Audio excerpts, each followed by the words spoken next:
December 1944. Belgium is frozen solid. Snow presses down on the Ardennes forests, thick and silent, swallowing sound and movement. Roads vanish under ice. Trees stand bare and lifeless, like witnesses to something terrible about to happen. For weeks, Allied commanders believed the war was nearly over. Germany was wounded, retreating, running out of fuel, men and time. Then, without warning, the earth explodes. German artillery tears through the quiet morning. Tanks emerge from the forest like iron ghosts. American lines collapse under sudden pressure. Radios crackle with panic. Units are cut off. Entire divisions vanish into the snow. This is not a small counterattack. This is Germany's last gamble. At the center of the chaos lies a small Belgian town most soldiers had never heard of before the war. Bastogne. Inside the town, American troops are surrounded. Completely encircled. No reinforcements. No clear supply lines. Ammunition is low. Food is running out. The wounded pile up in freezing basements. Snow keeps falling. German loudspeakers echo through the trees, demanding surrender. The answer is silence. Then one word. No. While Bastogne bleeds, far to the south in a warm command building, a very different scene unfolds. Maps cover the walls. Officers gather around a long table. Cigarette smoke hangs in the air. Faces are tense. Eyes tired. The Supreme Allied Commander asks a simple question. How fast can we move forces north to relieve Bastogne? The room goes quiet. Everyone knows the truth. Armies do not turn easily. Not in winter. Not on ice. Not under enemy pressure. Moving one division takes time. Moving an entire army takes weeks. Then one man speaks. General Patton. He does not hesitate. He does not look down at the map. He does not calculate aloud. He answers calmly. 72 hours. The room freezes. Officers stare at him. Some think they misheard. Others assume he is exaggerating. A few believe he is completely insane. An entire army. Turned 90 degrees. In the dead of winter. On frozen roads. While the enemy is advancing. 72 hours is not a plan. It is a gamble. Patton does not explain himself. He does not argue. He simply repeats it. My troops will be ready. What no one in that room knows is this. Patton has already prepared for this moment. For weeks he suspected something like this would happen. While others believed Germany was finished, Patton believed the enemy was desperate. And desperate enemies do dangerous things. Quietly, without telling anyone, he had his staff plan for a sudden northern turn. Maps were studied. Routes memorized. Timetables prepared. Now the moment has arrived. If Patton is wrong, Bastogne will fall. Thousands of American soldiers will be captured or killed. Germany will split Allied lines and change the course of the war. If he is right, the impossible will happen. But the clock is already ticking. Snowstorms are closing in. Visibility is near zero. Fuel trucks struggle to move. Engines freeze overnight. Soldiers march with numb hands and bleeding feet. There is no margin for error. As Patton leaves the room, the decision becomes real. Orders go out. Engines start. Columns begin to move. Some soldiers do not even know where they are going. They only know they are moving north. Fast. Very fast. In Bastogne, the situation worsens by the hour. Shells slam into buildings. Medics work in darkness.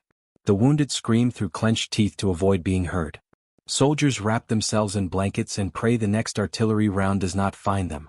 German commanders believe time is on their side. They believe no army can reach Bastogne in time. They are wrong. Somewhere on an icy road, tanks slide sideways. Trucks crash into ditches. Drivers push vehicles with bare hands. Men sleep standing up during brief halts. No one complains. They have been told only one thing. Speed matters more than comfort. Speed matters more than safety. Speed decides who lives and who dies. In 72 hours, history will change. And no one knows it yet. Winter had wrapped Europe in exhaustion. By late 1944, the war had burned across the continent for more than 5 years. Cities were broken. Roads were scarred. Fields once green were now churned into frozen mud and craters. For millions, survival had become routine, not victory. The Allies believed they were winning. Paris had been liberated months earlier. Germany was retreating on all fronts. Maps in Allied headquarters showed steady progress eastward. Arrows pointed toward the Rhine, toward Berlin, toward the end. But the men on the ground felt something different. They felt tired. American soldiers slept wherever they collapsed. In barns. In abandoned houses. In foxholes filled with ice. Boots wore thin. Coats stayed wet. Letters from home spoke of peace and celebration, but the front smelled only of oil, smoke, and cold metal. The Ardennes region was supposed to be quiet. Thick forests, narrow roads, rolling hills. Commanders believed it was unsuitable for large-scale attacks, especially in winter. It had become a resting sector. New units were sent there to gain experience. Veterans were rotated out to recover. The forest was silent. Too silent. German civilians had disappeared from villages. Roads were empty at night. Reconnaissance reports felt incomplete. Weather grounded Allied aircraft, hiding everything under clouds and snow. And still, most leaders believed the enemy was finished. Germany, however, believed something else. Inside the Reich, fuel was nearly gone. Trained soldiers were scarce. Bombing raids destroyed factories faster than they could be repaired.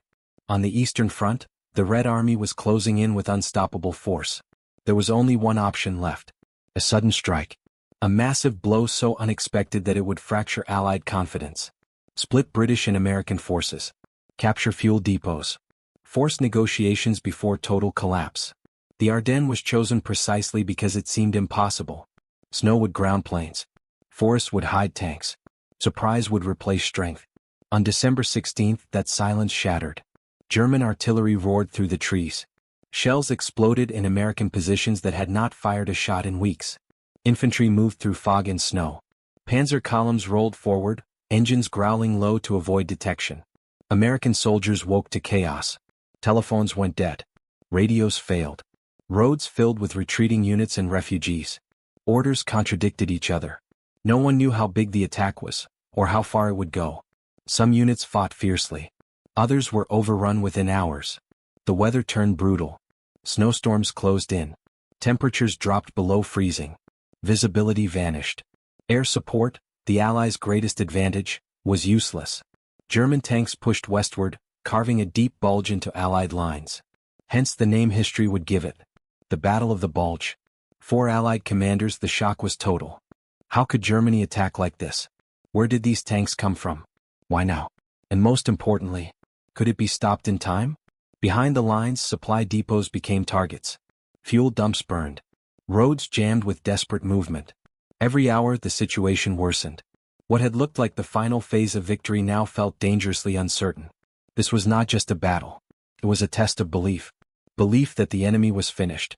Belief that momentum alone would carry the Allies forward. Belief that winter could pause a war. That belief was dying in the snow. And as Europe stood on the edge, one man prepared to move faster than the war itself. General Patton did not believe in pauses. While other generals spoke of rest, recovery, and consolidation, Patton spoke of motion.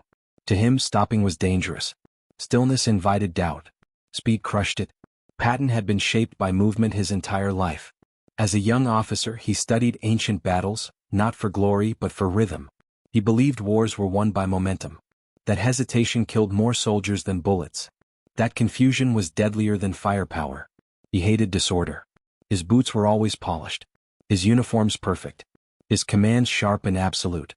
To some, he was inspiring. To others, unbearable. But no one doubted one thing.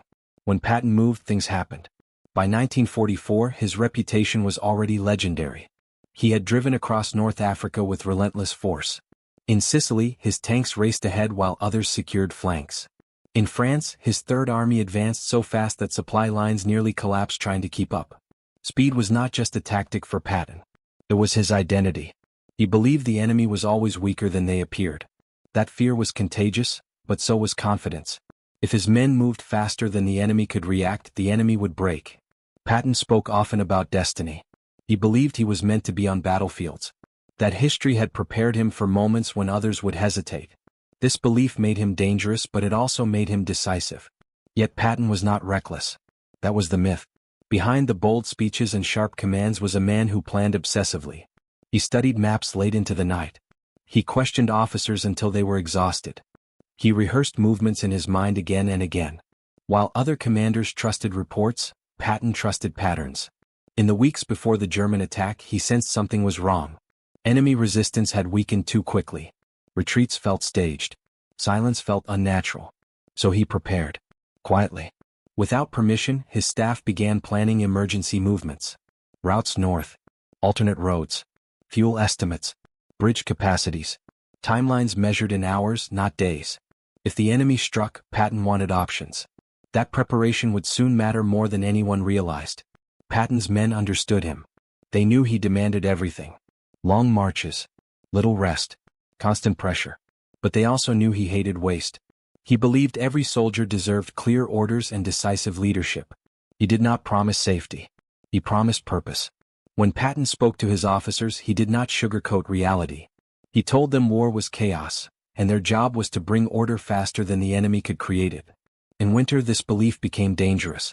Ice slowed vehicles. Snow hid mines. Darkness lasted longer. One mistake could destroy an entire column. Yet Patton saw winter differently. He saw it as an equalizer. If his army moved when others froze, they would gain surprise. If they attacked when others waited for better weather, they would steal time.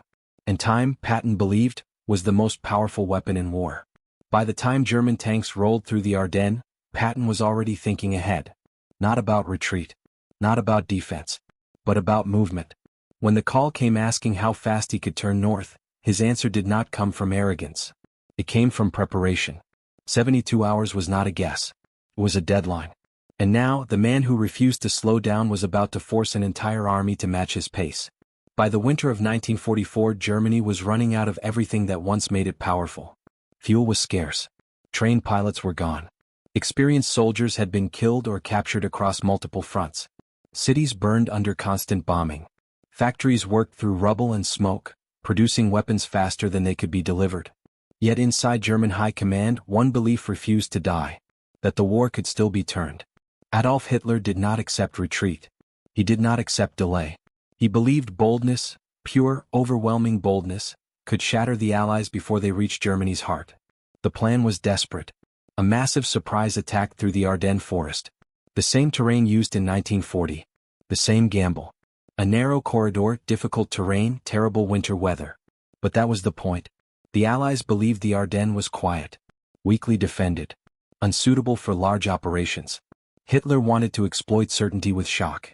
German units were pulled from every corner of the front. Tanks were hidden under trees. Infantry moved only at night. Orders were sealed. Radio silence was enforced. Fuel was hoarded like gold. This would not be a long campaign. Germany did not have the strength for that. It had to be fast, brutal, decisive. The goal was simple: break through American lines, capture fuel depots, reach Antwerp, split British and American forces apart. If that happened, Allied unity might fracture. Political pressure could force negotiations. Germany could survive. Every part of the plan depended on one thing: speed. German commanders knew the risks. Narrow roads meant traffic jams. Snow could stall tanks. If the attack slowed, Allied air power would destroy them once the skies cleared. But there was no alternative. This was not a strategy born from confidence. It was born from fear. On the morning of December 16th, German artillery opened fire. The bombardment was massive. Shells crashed into American positions that had not heard heavy fire in weeks. Fog and snow hit advancing infantry. Tanks followed close behind, engines muffled, crews tense. American defenses crumbled in places. Communications failed. Confusion spread. German soldiers advanced with urgency, but also exhaustion. Many were young. Some were old. All were told this was their last chance. Officers drove their men forward relentlessly. Keep moving. Do not stop. Time is everything. For a brief moment it worked. German forces pushed deeper into Allied territory than they had in years. American units fell back. Supply lines were cut. Panic rippled through rear areas. The bulge in the Allied front grew larger by the hour. But beneath the success lay a fragile truth. Germany was spending its final strength. Every tank lost could not be replaced. Every gallon of fuel burned mattered. Every hour counted more than ever before. German commanders believed the Allies would react slowly. That winter would paralyze them. That moving large forces through snow was impossible. They believed the forest would protect them. They believed surprise would buy them time. What they did not expect was an enemy commander already preparing to move. And they did not expect an answer measured not in days, but in hours. The first signs of collapse did not come as a roar. They came as confusion. Phones rang without answers. Radios hissed and went silent. Orders arrived late, incomplete, or not at all. Units that had trained together suddenly lost contact with each other in the fog and snow. American soldiers stumbled out of their positions into a nightmare they did not understand. German infantry appeared from the trees without warning. Tanks rolled down narrow roads meant for farm carts, not war. Roadblocks formed everywhere, burning trucks, abandoned jeeps, artillery stuck in ice. Some units fought fiercely. Small groups held crossroads for hours against overwhelming force. Machine gun crews fired until barrels glowed. Medics dragged wounded men through snow thick with blood. Others were simply swallowed. Young soldiers, fresh to the front, faced veteran German troops advancing with discipline and urgency. Many had never heard heavy artillery before. Now it fell around them non-stop. Fear spread faster than orders. Rear areas filled with retreating troops, refugees, and supply convoys all moving in opposite directions. Officers tried to regain control, shouting commands into the wind. It was not enough. The weather made everything worse. Snowstorms reduced visibility to nothing. Roads became sheets of ice. Vehicles slid into ditches. Engines failed in the cold. Wounded men froze before reaching aid. Allied air power, the force that had dominated the skies for months, was useless. Clouds and fog sealed the battlefield, giving German forces precious freedom to move. German columns pressed westward. Fuel dumps exploded. Bridges were seized. American divisions found themselves cut off from headquarters, fighting blind. And at the center of the growing chaos lay Bastogne. The town sat at a crossroads of vital roads. Whoever controlled Bastogne controlled movement through the region. German commanders knew this. So did the Americans. As German forces closed in, American units rushed to hold the town. Paratroopers dug in quickly, often without proper winter gear. Artillery shells ran low. Medical supplies were scarce. By December 20th, the trap closed. Bastogne was surrounded. Every road leading in or out was under enemy control. Snow fell constantly, muffling sound and burying trenches. German artillery pounded the town day and night. Inside the perimeter, conditions became brutal. Food was rationed. Ammunition carefully counted. Wounded men lay in unheated buildings, wrapped in blankets, praying the shelling would stop. German messengers arrived under white flags, demanding surrender. The response was short, defiant, unyielding. But defiance did not solve the larger problem. Bastogne could not hold forever. Every hour the town remained surrounded increased the risk of collapse. If Bastogne fell, German armor could surge west, opening the road deeper into Allied territory. Behind the front, Allied commanders struggled to understand the scale of the disaster. Was this a local breakthrough? Or something much worse? The answer was becoming clear. This was not a crack. It was a rupture. The Allied line bent inward under enormous pressure. The bulge grew wider. German momentum increased. And still the snow kept falling. In the Ardennes, the war had entered its most dangerous phase. And far to the south, engines continued to move north, through ice, darkness, and exhaustion, toward a town running out of time. Inside Bastogne, time slowed to a crawl. Snow filled the streets and rooftops, piling against shattered walls and broken windows. Smoke from burning buildings mixed with fog, turning daylight into a gray blur. The sound of artillery never fully stopped. It only paused, long enough to remind everyone it would begin again. American soldiers dug in wherever they could. They carved foxholes into frozen ground with numb hands. They stacked sandbags inside homes that no longer had roofs. They turned cellars into aid stations, laying wounded men shoulder to shoulder on cold stone floors. The cold was merciless. Weapons froze. Fingers stiffened. Men slept sitting up because lying down meant not getting up again. Frostbite spread quietly, stealing toes and fingers without warning. Food came in small portions. Ammunition was counted carefully. Every shell fired had to matter. Medics worked nonstop. Their hands shook from exhaustion and cold. Bandages ran out. Morphine ran low. The wounded did not complain. They clenched their jaws and waited. Outside the perimeter, German forces tightened the ring. Artillery zeroed in on crossroads and buildings. Tanks probed defenses, testing weak points. Infantry attacks came in waves, especially at night, when visibility was worst and fear felt closest. German loudspeakers called out across the snow. They promised safety, warm food, medical care. They demanded surrender. The answer came back quickly. A single word that would echo through history. Nuts. It was not just defiance. It was exhaustion hardened into resolve. The men in Bastogne understood something clearly. No one was coming, unless someone made the impossible happen. Radio messages slipped through to Allied headquarters. They spoke of dwindling supplies. of wounded piling up, of German pressure increasing by the hour. Commanders knew Bastogne could not last forever. Every delay favored the enemy. Inside the town, officers walked the lines, speaking quietly to their men. They did not promise relief. They promised only that holding on mattered, that every hour gained bought time elsewhere. Snow continued to fall. German attacks intensified. Shells ripped through buildings used as hospitals. Fires burned unchecked because water lines were destroyed. The wounded were moved again and again, deeper into basements, deeper into darkness. Yet the line held. American artillery fired until barrels cracked.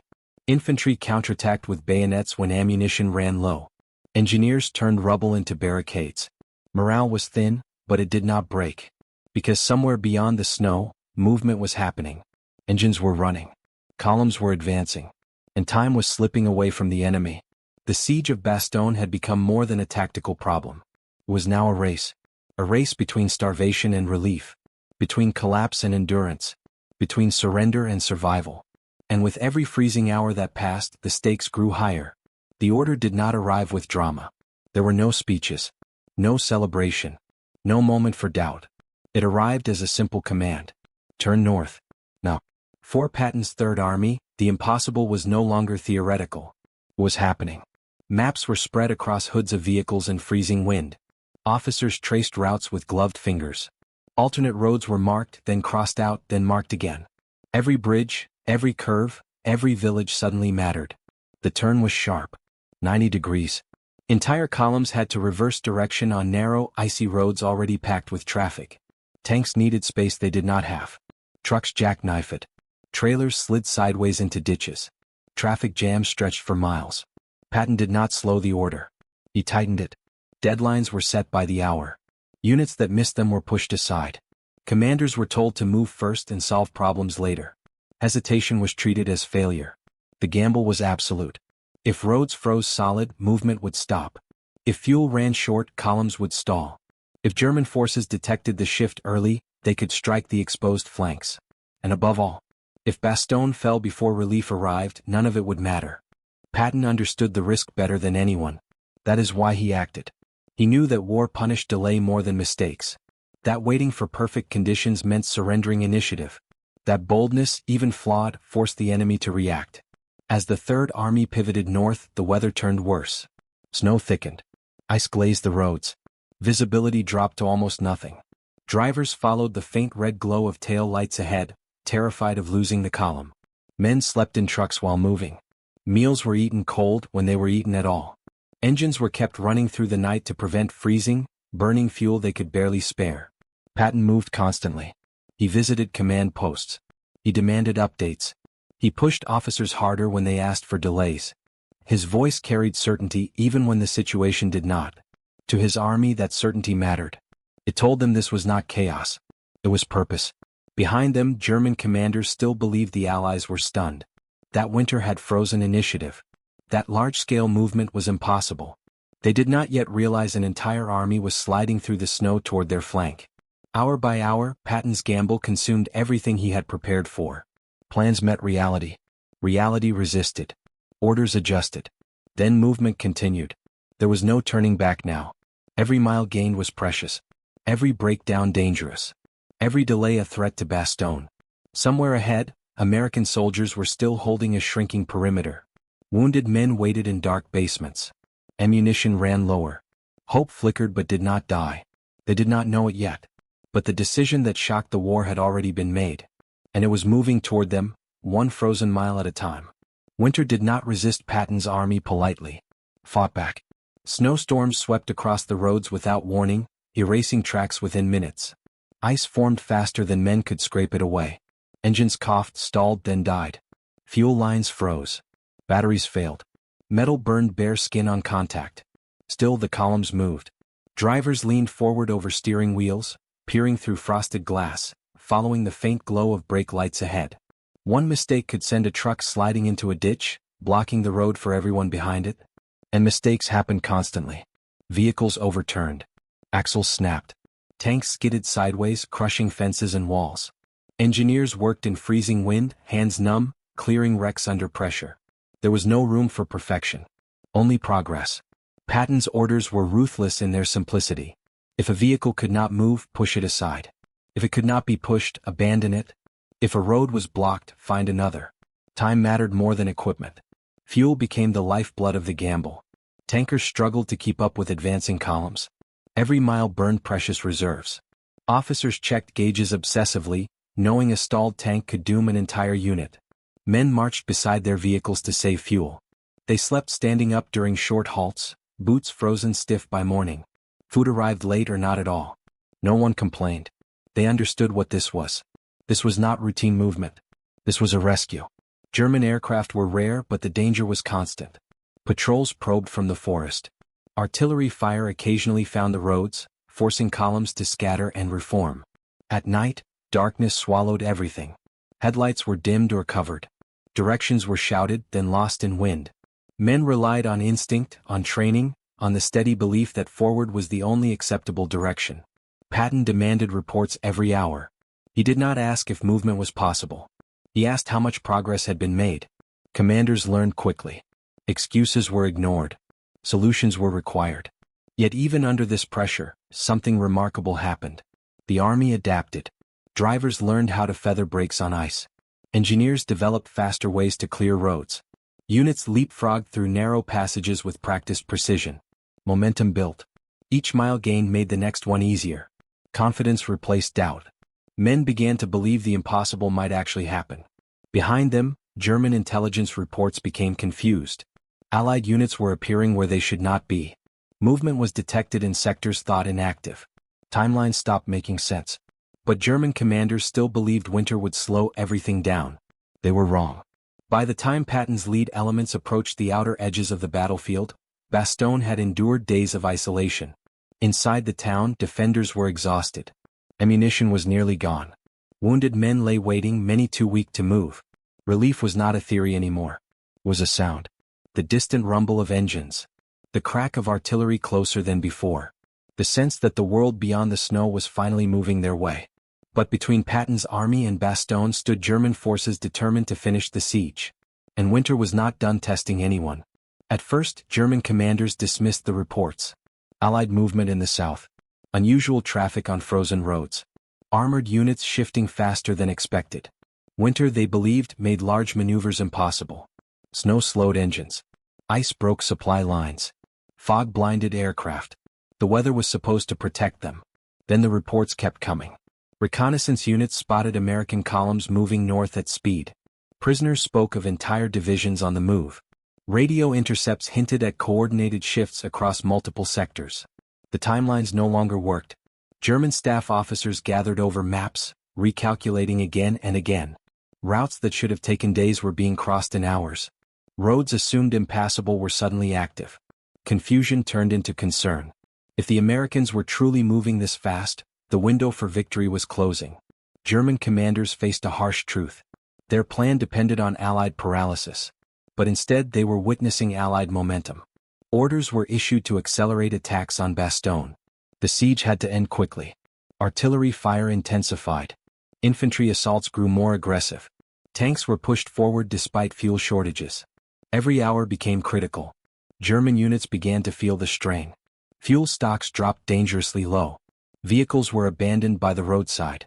Crews siphoned gasoline from wrecked trucks. Engines idled as little as possible, crews terrified of burning what they could not replace. And yet, resistance ahead grew stronger. American positions that should have collapsed fought harder. Counterattacks appeared where none were expected. Artillery fire became more accurate. Something was changing. German officers realized they were no longer dictating the tempo of the battle. They were reacting. Weather that had once shielded them now trapped them. Roads clogged with their own advancing units. Snow slowed retreats as much as attacks. Communications faltered under pressure. Meanwhile, American air power waited. Skies were beginning to clear. The longer the battle dragged on, the worse the balance became for Germany. The realization spread quietly through command posts. The gamble was failing. Not because the plan was flawed, but because the enemy had done the unthinkable. They had moved. By the time German commanders understood the full scope of Patton's maneuver, it was too late to stop it cleanly. All that remained was to fight. To hold the line. To delay relief. To extract as much cost as possible. Because once Bastogne was relieved, the offensive would collapse. And the men advancing through the snow toward the town were now close enough to hear the guns. The first clashes came without ceremony. A burst of machine gun fire. A sudden explosion on an icy road. A column halting as tanks swung their guns toward the treeline. Patton's lead elements had reached the edge of the German ring. Between them and Bastogne stood hardened enemy units, ordered to hold at all costs. They knew what relief would mean. They knew time was slipping away. So they fought. American tanks advanced cautiously, their tracks grinding against ice and frozen mud. Infantry moved beside them, rifles tight to chests, breath turning white in the air. Artillery boomed behind them, shells arcing overhead into snow-covered hills. German defenses were stubborn. Roadblocks bristled with anti-tank guns. Mines lay hidden beneath snow. Machine guns swept open ground, forcing attackers to crawl forward inch by inch. Progress was slow. Painfully slow. Each village became a battlefield. Each bend in the road a potential ambush. Houses exploded into splinters. Barns burned bright against the white landscape. Casualties mounted. Medics worked in the open, dragging wounded men into ditches and doorways. Snow turned dark beneath bodies. Radios crackled with urgent requests for fire support. Patton's deadlines pressed down hard. Units were ordered to keep moving. To bypass resistance when possible. To punch through instead of clearing everything behind them. Speed still mattered. German commanders threw everything they had into delaying the advance. Tanks counterattacked from hidden positions. Artillery zeroed in on key intersections. Infantry launched desperate assaults, sometimes fighting hand-to-hand in frozen fields. But the momentum had shifted. American forces kept coming. Even when stopped, they regrouped quickly. New routes were found. Engineers cleared paths under fire. Tanks pushed forward, guns blazing, forcing defenders back step by step. The weather began to change. Clouds thinned. Light filtered through gray skies. For the first time in days, Allied aircraft appeared overhead, diving on German positions, scattering columns, destroying precious fuel trucks. The effect was immediate. German resistance weakened. And then, on a narrow road south of Bastogne, the breakthrough came. American armor smashed through a final line of defenses. Infantry surged forward behind it. Enemy fire slackened, then broke. The road opened. Word raced ahead through the columns. They were through. Inside Bastogne, defenders heard something different from artillery and explosions. They heard engines. Friendly engines. Cheering erupted from foxholes and shattered buildings. Men climbed from cover, waving helmets, shouting until their voices broke. Some laughed. Some cried. Some simply sat down, too exhausted to react. Relief had arrived. The siege was broken. But the battle was not over. German forces still fought fiercely to regain control. Counterattacks struck exposed units. Artillery continued to fall. The cost of relief was paid in blood. Yet the moment had passed. Bastogne would not fall. The gamble had worked. What began as a desperate race through winter hell ended with a shattered enemy plan, and a town that refused to surrender. Relief did not bring silence. It brought exhaustion. When the shooting slowed around Bastogne, the battlefield revealed its price. Snow-covered fields were torn apart by shell craters. Burned-out vehicles lined the roads, twisted and frozen in place. The smell of smoke, oil, and blood hung heavy in the cold air. American soldiers moved carefully now. Not because the danger was gone, but because their bodies were failing them. Men who had fought without sleep for days finally collapsed where they stood. Some fell asleep in ditches. Others leaned against tanks, helmets still on, weapons clutched in numb hands. Medics went to work immediately. They carried wounded men out of basements and ruined buildings. Some were too far gone. Others survived only because relief came when it did. Frostbite cases overwhelmed aid stations. Limbs blackened by cold had to be amputated. Victory was not clean. It never was. Commanders assessed the damage. Casualty reports climbed into the thousands. Units that had fought non-stop were shadows of their former strength. Equipment losses were severe. Vehicles abandoned during the rush north lay frozen where they failed. Yet Bastogne held. And because it held, German momentum was broken. Patton's forces did not stop. There was no pause to celebrate. The enemy still occupied surrounding villages. Counterattacks continued. Artillery fire remained constant. But something fundamental had changed. American soldiers now fought with confidence. They had endured the worst. They had arrived in time. They had proven the enemy could be beaten even in winter. German forces felt the opposite. Morale faltered. Units that had been promised quick victory now faced relentless pressure. Fuel shortages became desperate. Retreats turned chaotic as Allied air power roared back to life. Clear skies changed everything.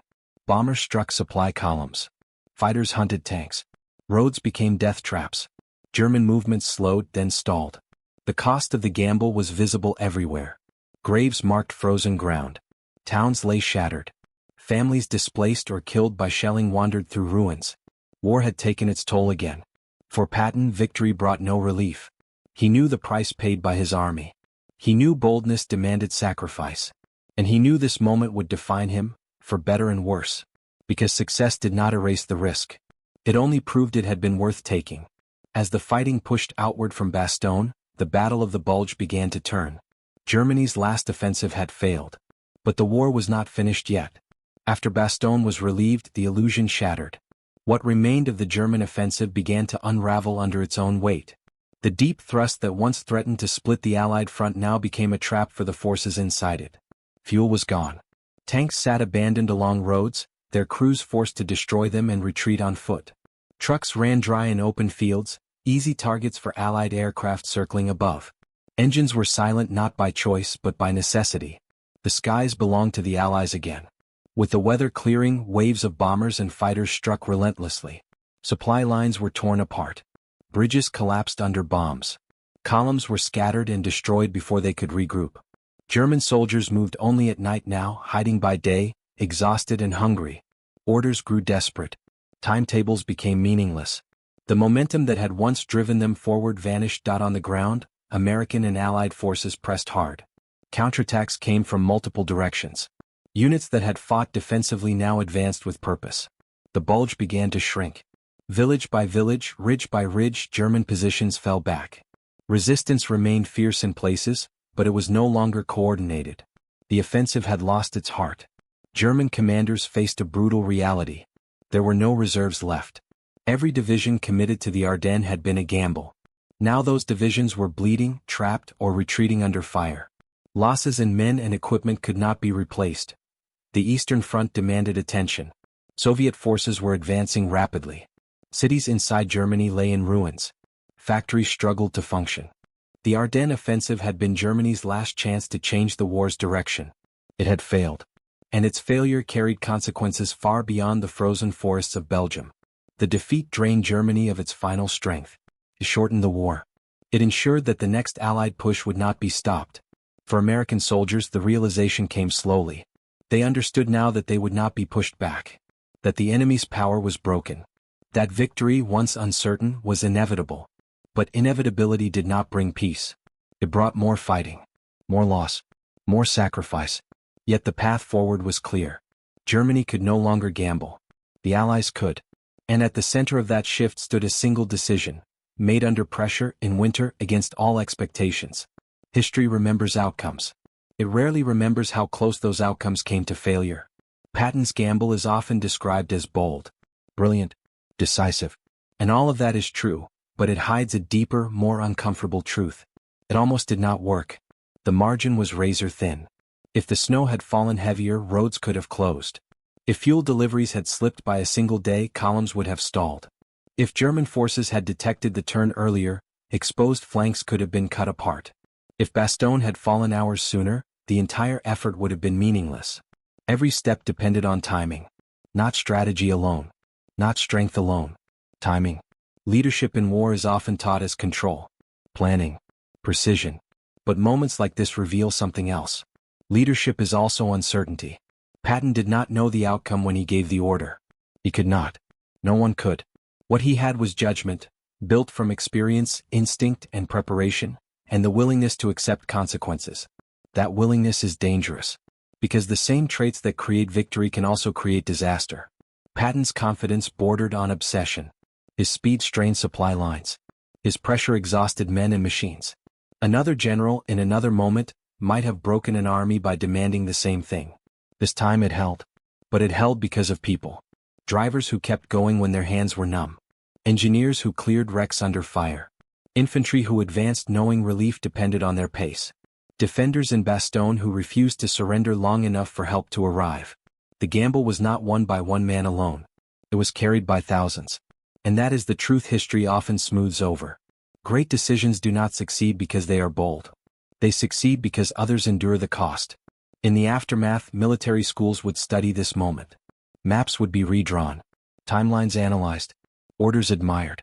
But none of those things capture the real lesson. That leadership is choosing to act when delay feels safer. That speed can save lives, but only if it is supported by preparation. That genius and disaster often look identical until history decides which one it was. Patton's turn north now stands as a symbol, not of certainty, but of risk accepted in full knowledge of its price. And that price was paid in frozen fields, shattered towns, and the quiet graves left behind when the snow finally melted. When the guns finally fell quiet in the Ardennes, the snow remained. It covered the scars slowly. Burned vehicles faded into white shapes. Trenches softened at the edges. The land looked peaceful again, as if nothing terrible had happened there. But history had already changed. The Battle of the Bulge was over. Germany's last great gamble had failed. The war would continue for months, but its outcome was no longer in doubt. What remained was understanding. In the frozen forests of Belgium, one decision had rewritten momentum. Not because it was perfect, not because it was safe, but because it was timely. Speed did not just move an army. It moved history. Patton's turn north is remembered as a masterstroke. But its true meaning lies deeper than tactics or maps. It shows how wars are often decided not by grand strategies, but by moments, compressed in time, where action replaces hesitation. The soldiers who fought there did not think in terms of legacy. They thought in terms of survival. They pushed vehicles when engines failed. They shared rations when food ran low. They held lines in the cold because holding bought time, and time bought life. Bastogne became a symbol not because it was saved, but because it endured long enough to be saved. Germany's defeat in the Ardennes was not just a loss of territory. It was the loss of belief. The belief that surprise could replace strength. That boldness without resources could still win wars. After the Bulge, Germany would never again mount a major offensive in the West. The path to the Rhine opened. Then the path to Berlin. And for the men who survived the winter, the memory never left. Years later, when snow fell quietly on peaceful towns, some would remember nights without heat, days without food, the sound of engines approaching through fog. They would remember waiting. And the moment relief arrived. History often celebrates generals. But it is shaped by endurance. By those who move when movement feels impossible. By those who hold when surrender feels easier. By those who accept risk so others may live. In the end, Patton's gamble did not terrify Germany because it was clever. It terrified Germany because it proved something devastatingly simple. Even in winter. Even in chaos. Even when the world seems frozen. An army that moves with purpose can still change the course of war. And sometimes, all of history turns on a single answer given without hesitation. 72 hours.